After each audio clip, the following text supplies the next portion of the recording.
Good evening. We begin tonight with a story that has reignited debate across Texas. After years of legal challenges, Blaine Milam, an East Texas man convicted in the horrific 2008 death of a toddler, has been executed by lethal injection at the Huntsville unit. Milam was pronounced dead at 6:40 p.m., becoming the fifth person in Texas to be executed this year and the first from Rusk County. The final moments, protesters gathered outside the prison as the clock ran out for the 35-year-old. Milam was convicted of capital murder and sentenced to death for the December 2008 murder of his then-girlfriend's 13-month-old daughter, Amora Carson. Last-minute appeals to the Texas Board of Pardons and Paroles and the U.S. Supreme Court failed this week. According to Milam's defense, the appeals argued that the mother of the little girl was responsible for the crime, but the courts did not concur. Rusk County District Attorney Michael Jimson witnessed the execution. The lethal injection began at 6:19 p.m. In his final statement, Blaine Milam thanked his supporters and the Texas Department of Criminal Justice for helping him find his faith.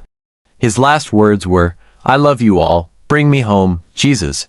Inside the viewing chamber, Amora Carson's family stood solemnly.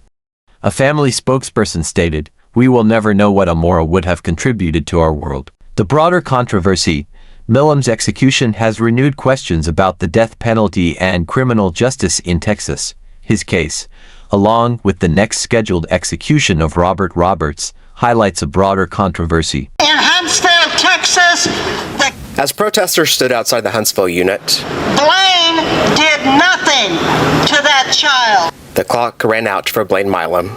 He was convicted of the capital murder and sentenced to death for the December 2008 murder of his girlfriend's 13-month-old daughter. Last-minute appeals to the Texas Board of Pardons and Paroles and the U.S. Supreme Court failed this week. The appeals that were filed clearly explain that the mother of the little girl that was horribly murdered was the one responsible.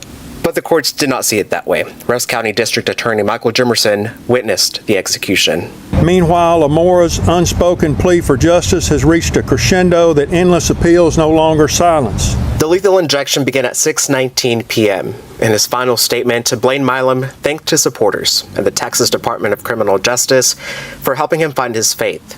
His last words, "I love you all. Bring me home, Jesus." Inside the viewing chamber, Amora Carson's family stood solemnly. We will never know what Amora would have contributed to her. Both defense teams argued that their clients are intellectually disabled and cannot be constitutionally executed. They also claimed that their cases were built on junk science. These overlaps have brought renewed scrutiny to the state's judicial process and its application of the death penalty. To receive updates on our reporting, please subscribing and turning on notifications. Let us know your thoughts on this case in the comments below.